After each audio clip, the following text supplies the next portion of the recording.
ये हूँ आमर से ही मठ चूर्ण ग्राम रे यही सुंदर प्राकृतिक दृश्य अरण्य यही सुंदर अरण्य मध्य आम अलेख मठ यही अलेख मठ सुंदर फलंती गछ मान सब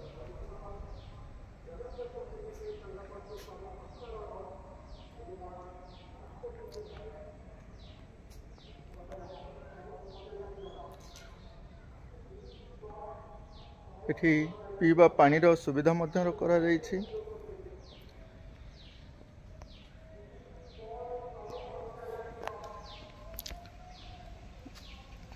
ए विषय रे अनेक ऐतिह्य अछि महिमा अलेख महिमा ए गोटे अक्षर मध्य सबु किछि स्थान पाइछि। ये होछि हम सेई चूर्ण ग्राम रे मठ अलेख मठ यार परिसर आपण मैंने देखिपे बहुत सुंदर और मनोरम फलंती गछरे ये धामटी परिपूर्ण।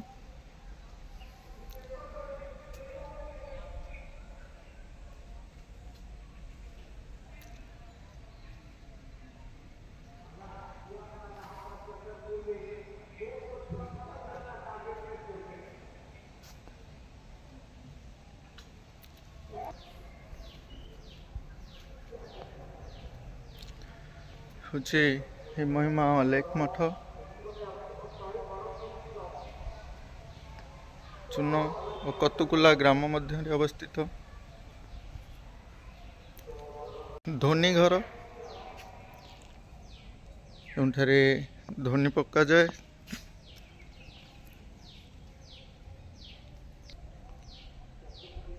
समाधि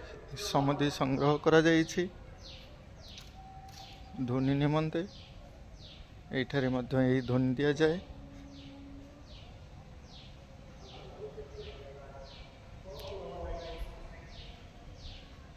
अलेख मठ महिमा अलेख ये हूँ प्रभुंक मठ सुंदर भावरे एठारे खोदित लेखा अछि।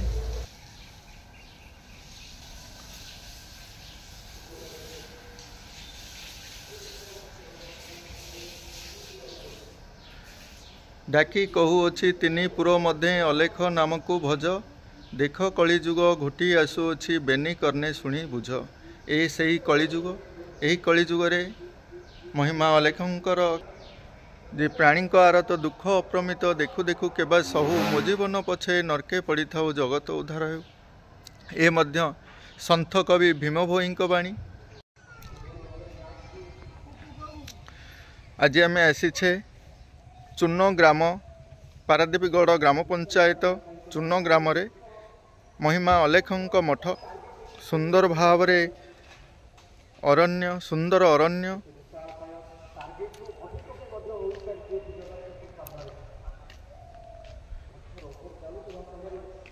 आजिर यही महिमा अलेख आग को आसी यही बाबा विषय अलेख महिमा विषय आम किसी वीडियो करवा। धन्यवाद आज्ञा। जे चूर्ण महिमा गोसाई पीठ बा महिमा गोसाई मठ को आज आसतु आम पारादीपगढ़ ये जो अलेख मठ ये अलेख मठ बा केउ भक्तंकर ये विषय संपूर्ण भाव में आम संन्यास धर्म ग्रहण करिसेंती तांको सह आम कथा हेबा एवं ए मठ विषय आस जानिबा। यही सुंदर मठ पारादीपगढ़ ग्राम रे देखिपे ये मध्य से धोनी घर आसतु बाबा सह आम किसी समय कथा हेबा एवं जानिबा। तम ना कौन पाठ पढ़ुच आसीच ये कि बाबा साथी रे जा हो पिंटी फास्ट प्रथमे करी ए महिमा धर्म धर्मित हेल से विषय रे एवं ए मठ विषय रे टिके किछि कहतु। श्री गुरु महिमा अलेख शरण रघ प्रभु महिमा अलेख अलेख आज को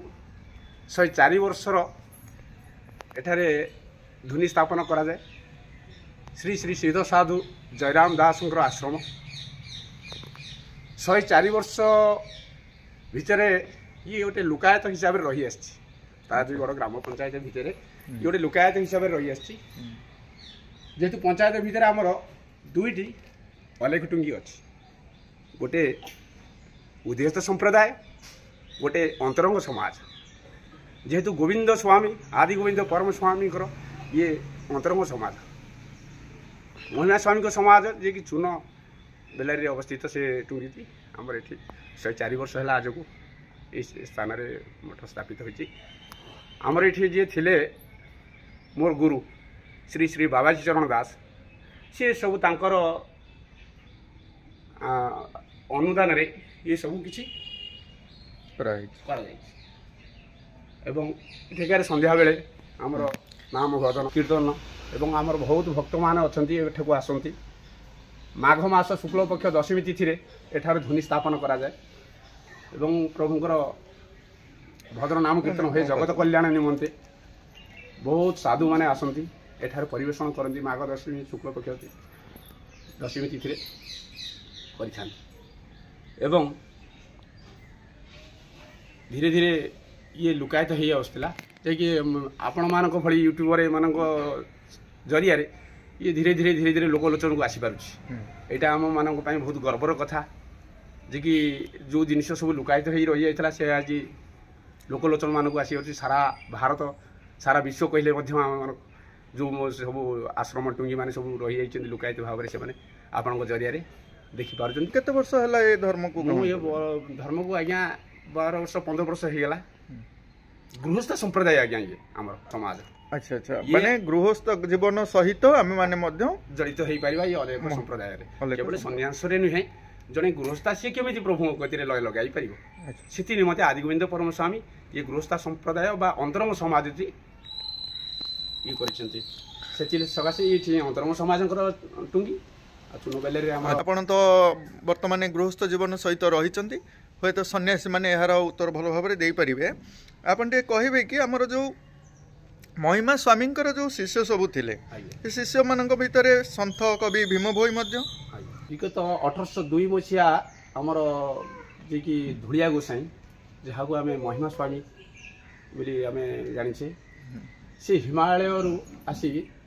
पूरी जगह पदार्पण कले जेहेतु से धूली रे सदा शयन करुले से समस्ते धुलिया गोसाई बोली नाम नामित करते अच्छा से 1802 मसीह ये महिमा धर्म आमर आरंभ होती हिमालय पूरी ठारे 1826 मसीह जो पहुंची ये धर्मर प्रचार निमंते जो मनस्थ कले ब्राह्मण मानकर बहुत द्वंद्व चली पूरी मंदिर से द्वंद्व टी सी समस्या को सी संपूर्ण भाव में फाइनाल करते से सकाशे से महिमा स्वामी आख्या देकी आसिले कपिलास 12 वर्ष पर्यंत क्षीर नीर आहार पान कर सदानंद सबर फल जोगे सीधु आसला आमर ढेंकानार राजा भ्रमरवर बहादुर राणी की स्वप्नहाती करते सी सेवा सबकि लगे क्रमशः से स्वप्नहाती कले आमर आदि गोविंद परम स्वामी देखिए कली कलमुष संसार में बहुत किसी हो गला आपण कपिलास आसतु मुझे को महिमा धर्म दीक्षित कराई गोविंद बाबा जो आसी कपिलास पहुँचले ये महिमा धर्म दीक्षित कराई गोविंद नाम नामित कराइले ग्राम लोक मैंने बिगड़ती जे कि शून्यता को प्रभु बोली ग्रहण करुच से मैंने कहती आम गछर उपासक गछ जेपरी दिन सारा खाद्य ग्रहण करे राति हेले खाद्य ग्रहण करे ना आमर उपासक से ही प्रकृति संगे आम जड़ित आमर बकल वस्त्र ध्यान ये को हताश मन कर आसी पहुँचती महिमा स्वामी आपणकर ये धर्म कौन फलप्रद ना विरक्त प्रकाश कर भक्त मैंने ना आपण गोविंद स्वामी की कहले महिमा स्वामी आप सकाम अच्छा आपण को मन भर जेपर्यंत निष्काम भाव प्रतिफलन न होती से पर्यंत आपण प्रयास एक गुंफारे आदि गोविंद परम स्वामी की पूरे दे पछरू मझिरू खंडे पथर बंद करदे गोविंद स्वामी ता भितर थाई डाकदेले श्री गुरु महिमा अलेख रख आंट डाक शुणी पथरटी चूर्ण हो गला सेठू विश्वास आसला गोविंद स्वामी जार डाकरे एते शक्ति अच्छी नाम केते शक्ति न श्री गुरु परम महिमा अलेख अलेख अलेख से निमंते आदि गोविंद परम स्वामी गृहस्था धर्म स्थापन कले एवं महिमा स्वामी सन्यास पंथा को स्थापन करी आमर जोरंदा ढेकानाल जोरंदा ठारे गादी मंदिरटी जहाँपाई आज से गादी मंदिर विश्व प्रसिद्ध रे नामित। यह पूर्वर महिमा अलेख गोसाई विषय आम जानी महिमा अलेख गोसाई दुई भाग में विभक्त होई से माने समाजर हित साधन करुछंदी। आमे कौपिनधारी बाबा जानी बलकलधारी बाबा आमे आज ये जो जगह को आसीचे ये हूँ से पारादीप गड़ ग्राम रे अलेख मठरे कौपिनधारी बाबा किंबा बलकलधारी बाबा से विषय आम कथा हेबा। बाबा आमर ये जो मठरे कौपिनधारी बाबा ना जो शिष्य ना आउ थे कहतु आमर जी सिद्ध साधु जयराम दास थिले। हाँ सी थे कौपिन। अच्छा आज्ञा ये कौपिनधारी समाज बा गृहस्थ समाज अंतरंग समाज महिमा संप्रदायर ये हूँ अंतरंग समाज जो कौपिनधारी और बकलधारी अच्छा बकलधारी और कौपिनधारी भितर सन्यास अच्छा किंतु ये स्वतंत्र आदि गोविंद परम स्वामी ये गृहस्थ संप्रदाय बा अंतरंग समाज। आम चूर्ण मठ जो आमर अच्छी से चूर्ण मठरे उभय मिश्रण भाव में सेठार रोचन माने कौपिनधारी और बलकलधारी उभय से जगह रोचंती से मठरू ये मठर आदृत होइछि बोली आम तो जानिबा कहीं गोटे मठ अलेख गोसाई होचंती जणे तांकर भाग भाग सब होइकरी माने तांकर प्रचार प्रसार करूचे ये गृहस्थ जीवन सहित आम बांधी होइकरी मध्य आमे ये थारे प्रभु को महिमा मध्य पाई परिबा। प्रभु रूपरेखा हमर गोविंद स्वामी को ये प्रति छवि अछि आज्ञा देखंतु। अच्छा तांकर गोविंद स्वामी प्रभु को बा महिमा अलेख तांकर शिष्य ये होचंती आदि गोविंद परम स्वामी को मस्तक उपरे सप्तफेणी नाग महिमा अलेख गोसाई कपिलास ठारे ध्यानमग्न रे थिले से समय शबर गोचारण करुवा समय रे से सेठारे तांकर दर्शन पाइथिले जे देखिथिले तांको महिमा अलेख गोसाई मस्तक उपरे सप्तफेणी नाग से दिव्य दर्शन करथिले से दिव्य दर्शन कला परे से प्रभु को सेठी कहिथिले जे प्रभु मते परिचय दियंतु आपण किए मु जानिबा को चाहूची एही प्रकार से ता अंतर रे किछि कथा भाबिथिला एवं प्रभु को कहिथिला सेति पई प्रभु तांको मध्य दर्शन देइथिले एवं से दिन ठारू से तांकर प्रथम शिष्य होइथिले एवं तांको फलमूल मध्य 12 वर्ष पर्यंत तांको देइथिले। ये जो प्रभुंकर अलेख महिमा गोसाईंकर शिष्य मानंकर सेही रूपरेखा आम देखा पाऊँ से प्रकार सप्तफेणी नाग प्रभु पाखे किपरि अछंती से विषय टिके किछि कहंतु। आज्ञा महिमा स्वामी जगन्नाथ बलराम द्वितीय अवतार आदि गोविंद परम स्वामी होती जगन्नाथ द्वितीय अवतार नदिया नवद्वीप जिते नाम कीर्तन में मजी जाते महिमा स्वामी को शून्यवाणी है जे कि सकाम कौन फलप्रद नहीं आमको निष्काम धर्म प्रचार करने को पड़ो से मत शून्यवाणी होती आज्ञा निमंते से महिमा स्वामी चलीगले कपिलास पर गोविंद स्वामी जाए पहुँचे जगन्नाथ जे कि वर्तमान जगन्नाथ जी सी होती गोविंद स्वामी आउ जी बलराम सी होती स्वयं भूलिया असाई बा महिमा स्वामी निष्काम धर्म प्रचार निमंते गोविंद को डाका निष्काम धर्म दीक्षित करा गोविंद स्वामी कहले कौन सी अलौकिकता नहले भक्त मान विश्वास आसो से निमंते निष्काम निमंते गुंफारू जो गोविंद स्वामी बाहरती सारा शरीर निष्काम हो जाता ये जो सप्तफेणी सापटी देखुंत आमर मयूरभंज सिद्धखुंटा पूर्व आश्रम आदि गोविंद परम स्वामी आश्रम से स्थान में गोटे अजणा गछ थिला से अजणा गछरु ये अजणा सापटी आसे एवं आज्ञा किसी दुग्ध पात्र में रखी था से दुग्ध से पान कर सारापर स्वतंत्र गोटे आसन करे आसन कर सारापर ये आदि गोविंद परम स्वामी जाकि से आसन में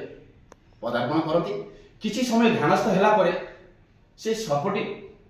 पुणी से अजणा गछ को चली जाए सर्पर नाम कहीं जानी ना जे कि अजणा सर्प आ जो गछ उपरू जाऊला से भी अजणा गछ आमर सिद्धखुंटा मयूरभंज जे कि गोविंद स्वामी आश्रम एमाने सदा सर्वदा शून्यता उपरे विश्वास करते जे कि शून्यता ये शरीर भितर ପବନ ସଦୃଶ ଚାଲିଛି, ଯାହାକି ଏ ସାରା ଜଗତକୁ ସତେଜ କରି ରଖିଅଛି। ଯୋଉ ପବନ ବା ପରମ ପୁରୁଷ ଇଏ ଜଗତ ଭିତରେ ଯଦି ପଦାର୍ପଣ ନ କରେ, ଏ ସାରା ଜଗତଟି ସାରା ବିଶ୍ୱଟି ଜଳରେ ପାଲଟି ଯିବ। ସେଥି ନିମନ୍ତେ ପବନ ଯେପରି ଅଦୃଶ୍ୟ, ସେ ଅଦୃଶ୍ୟଟାର ଦ୍ୱିତୀୟ ନାମ ହେଉଛି ଶୂନ୍ୟତା। ଶୂନ୍ୟତାଟାକୁ ଏଥି ସକାଶେ ସେ ଗ୍ରହଣ କରନ୍ତି, ଶୂନ୍ୟରୁ ଶୂନ୍ୟରେ ଯିବା ଆସିବା ହେଉଛି। କାୟା ଛାୟା ମାୟାରେ କାହିଁ କିଛି ନ ଲାଗୁଛି। ପ୍ରଭୁଙ୍କର ଏତେ ଅଙ୍ଗ ପଡ଼ିଥିଲା ଯେ ସନ୍ଥ ଭୀମ ଭୋଇ, ଯାହାର ବର୍ତ୍ତମାନର ସେତେବେଳର ଅବତାର ଥିଲା ରାଧା, ସେ ଅଜନୀ ସମୁଦ୍ର ଥିଲେ। ସେମାନେ ସର୍ବପ୍ରଥମେ ଆଜ୍ଞାଙ୍କର ପାଦ ଯୁଗଳକୁ ବନ୍ଦନା କଲେ। ବହୁତ କବି ଅଛନ୍ତି, ଅନେକ ବନ୍ଦନା କରିଛନ୍ତି। ଇଏ ତାଙ୍କର ଚରମ ପନ୍ଥା ଏବଂ ଚରମ ଶ୍ରେଷ୍ଠ ସ୍ଥାନରେ ନେଇ ପହଞ୍ଚେଇ ଦେଲା, ଯେ କି ବନ୍ଦନା ପାଦ ପଦ ମୁଁ ଧ୍ୟାଇ ଅରୂପାନନ୍ଦକୁ ଧ୍ୟାଇ ସ୍ୱାମୀ ପଦ। ତା ପର ମୁହୂର୍ତ୍ତରେ କହୁଛନ୍ତି ନଖ କଣେ ସୁରାସୁରୀ ମାଳ ମାଳ ଛନ୍ତି ପୁରୀ। ଏ ଯୋଉ ଜଗତ, ଇଏ ବିଶ୍ୱ ଆମେ ଦେଖୁଛେ, ଇଏ ଆପଣଙ୍କର ନଖ କୋଣରେ ମାଳ ମାଳ ହେଇକି ରହିଅଛନ୍ତି। ଇଏ ଗୋଟିଏ ଜଗତ ନୁହେଁ, କୋଟି କୋଟି ବ୍ରହ୍ମାଣ୍ଡ ଆପଣଙ୍କ ନଖ କୋଣେ। ସେଇ ନଖ କୋଣରୁ ସୁଧା ବହି ଆସୁଛି, ଯିଏ ପାନ କରିଛି ଓଙ୍କାର ପରମ ପଦୁ ପିଓ ମକରନ୍ଦ ମଧୁ। ସେବା ଯାକି ସୁଧା ପାନ ପିଓ ପୟରୁ, ସେ ପୟରୁ ଭୟ ସେଥି ସେ ମଧ୍ୟ ସେ ବନ୍ଦନା ପାଦ ପଦ୍ମକୁ ବନ୍ଦନା କରିଥିଲେ। ଅନ୍ୟ କବି ଅନ୍ୟମାନେ କିଏ ମୁଖମଣ୍ଡଳକୁ ବନ୍ଦନା କରେ, କିଏ କଣ୍ଠ ଯୁଗଳକୁ ବନ୍ଦନା କରେ, କିନ୍ତୁ ଭୀମ ହୋଇଥିଲେ ସ୍ୱତନ୍ତ୍ର ଜ୍ଞାନ ଆତ୍ମଜ୍ଞାନର କେମିତି ପରିପ୍ରକାଶ ହଉ, ସେଥି ନିମନ୍ତେ ସିଏ ପାଦ ଯୁଗଳକୁ ଚରଣ ଯୁଗଳକୁ ବନ୍ଦନା କରିଥିଲେ। ଯାହାର ପାଦ ପଦ୍ମକୁ ଆମେ ସମକକ୍ଷ ଧୂଳି କରିକାଟେ, ତାଙ୍କର ଚରଣ କମଳ ତଳୁ ଯଦି ରେଣୁଟିଏ ଗଳି ପଡ଼େ, ସିଏ ଆଜି ଚରଣ ଆମ ମସ୍ତକ ଉପରେ ପଡ଼ିଲେ ଆମେ ନିହାତି ନିଜକୁ ସୌଭାଗ୍ୟ ମନେ କରୁ। श्री गुरु अलेख परम ब्रह्म शून्यवासिक सौराधिकमकर महिमा अलेख श्री गुरु ढोल शून्य महानित्यम अव्यगतम अनाहतम अंतर्गतम परम भक्ति जोगम ब्रह्म पदम ब्रह्म निपुण ब्रह्म ज्ञानम ब्रह्म दर्शनम महिमा धर्मम महाशून्यम ब्रह्म महानित्यम ध्यान नित्यम समासनम अमरम मनोसूत्रम मनोसाधनम वरम श्री गुरु ढोल शून्यम पद्मपादे नमो श्री गुरु परम ब्रह्म महिमा स्वामी अलेख परम ब्रह्म शून्यवासिक सौराधिकमकर महिमा अलेख जगत कल्याण प्रभु महिमा अलेख बहुत बहुत धन्यवाद आज्ञा। चूर्ण जे मठ जाइथिले सेठारे आमे देखिचे अरण्य, जेहेतु बहुत सुंदर बड़ जगाटीए, बहुत औषधीय गछ फलंदी गछ अच्छी, एठारे मध्य सेही भली अच्छी संकुचित हेले मध्य एही महिमा गोसाईंक पीठरे आपण माने बहुत औषधीय गछ एवं फलंदी गछ मान सब पाई परिबे ना कोन बाबा? अच्छा, तेजपत्र गछ आज्ञा, आज्ञा शाल गछ, महुल गछ, डालचिन गछ। महुल गछ कोउटे कहले? आज्ञा एटी महुल गछ। आज्ञा एटा महुल गछ। आज्ञा महुल गछ। हाँ, गछ सब देखि पारुथिबे। एठारे चंदन गछ मध्य अछि, चंदन गछ श्वेत चंदन। आज्ञा ये होछि सेही श्वेत चंदन। ये होछि समाधिपीठ, ये मंदिर नुहे, ये समाधिपीठ। जयराम साधुंकर हमरो जयराम दास जे थे, ये जयराम दास जे मठर प्रतिष्ठाता, से तांकर ये समाधिपीठ देख पारुथिबे। ज्योति लागी रहे ना कौन? ज्योति मंदिर पंचखंड लागी रहे, जे कि आप तेज जल वायु पृथ्वी ये पंचभूतंकर पंचखंड लागे। पंचखंड मंदिर बा ज्योति मंदिर ये आमर पंचभूत प्रीति अर्थे ये जगह पंचखंड स्थापन करा जाए। अच्छा, ध्वनि आमर ये जो अलेख महिमा गोसाई पीठ को आम आसिले तांकर प्रथमे तो ध्वनि को गुरुत्व दि जाए एवं आउ किछि आम जानिया चाहूँ किछि छोट छोट पिला मानकर रोग व्याधि हेले किंबा डरी गले जो झड़ा फुंका हुए ए जगह कौन ताहा अछि? निश्चय निश्चय जार नाम एत शक्ति अच्छी जो गोविंद बाबा सामने जे कि आम देखिले भी सी कहते जे कि पथर चुनमार हो गला आउ ये आज्ञा रोग व्याधि ये कौन आज्ञा रही नाम ही चलीज कौन तंत्र मंत्र जंत्र आज्ञा आवश्यकता ना। एकमात्र गोटे षडाक्षर मंत्र महिमा अलेख। महिमा अलेख ये महिमा अलेख नाम एत शक्ति जी थे नाम कंठे प्रकाश करे तार सारा शरीर पवित्र हो जाए सी निजक मन करे जे कि मु नूतन शब्द ग्रहण करुच्ची मो परिभाषा जहाँ बाहर से नूतन बाहर किंतु ये षडाक्षर मंत्र पर ये षडाक्षर मंत्र जे परंत मुखेर प्रकाश न होती आपड़ जहाँ भी कहतु आपन को कह जामें आज्ञा पूजा करवा ऑटोमेटिक आखि बंद हो जाए आम तो क्यों कहना आखि बंद कर आम दर्शन करे आखि खोल दर्शन करवा ऑटोमेटिक आखि बंद हो जाए भक्ति भक्ति आ भितर एमती अच्छी सी आपन को क्लोज कर आखि आ गोटे जिन हूँ आम दर्शन करवा आखि खोल प्रभु दर्शन करवा मनुष्य कहती प्रेम हो जाए ना ना हो जाए कौटी ना भक्ति हो जाए प्रेमटी करा जाए जथा जेपरी मो चाकरी मते भल लगुच मो चाकरी की प्रेम कर मो पिला छुआ मते भल लगुच मो पिला छुआ को प्रेम कर किंतु भक्ति की प्रेम करने बहुत कम भक्ति एमती गोटे जिनिस से थरे प्रवेश कले किंचित मात्र के करुणा हईले लभिब मुख्य मुकति ये भक्ति एभली जिनिस आपण को सरलता सुगम पथ को नहीं जाए जो रास्ता रे कंटा केबे लागिब ना। बहुत सुंदर वार्ता आज आप रखिले बहुत बहुत धन्यवाद। आम यही आध्यात्मिक क्षेत्र मठ मंदिर आम जो जाऊे तार ऐतिह्य जानापी आज आम आसीचे पारादीप गड़ अलेख मठर बड़कलधारी बाबा कौपिन बाबा तांकर शिष्यत्व भी ग्रहण करते जयराम दास आज आम यही पारादीप गढ़ में जयराम दास होती महिमा अलेख गोसाई शिष्य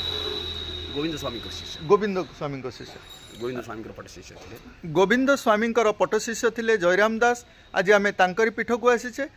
अंचल गढ़ी उठी जो पीठ विषय जानिले ए पीठटी केते सुंदर भाव में धीरे धीरे धीरे धीरे लोकमानंकर सेवा करी आसुची लोकमानंकर मंगल कामना करुची एठारे मध्य यज्ञ कराउची यज्ञर महत्व कहले आमे जानिचे समाजर थिबा समस्त प्राणी मानंकर मंगल करिबा पाखरे अछंती ए अंचलर जणे युव प्रतिभा आसंतु तांको सह किछि कथा हेबा आज कहबी सर पिला बेलू मठ महिमा मु जानिची सर चूर्ण मठ ए मठ उभय को मिसई के आमे किछिटा पठेइबु किछि अलौकिक घटना सेमती जानते कोन रे अलौकिक घटना अछि गादी भितर समाधि ऑटोमेटिक खंजणी शब्द भोर 4टारू भी एमती माने शब्द हुए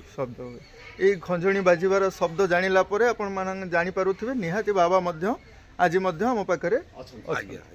हाँ भाई बहुत बहुत धन्यवाद।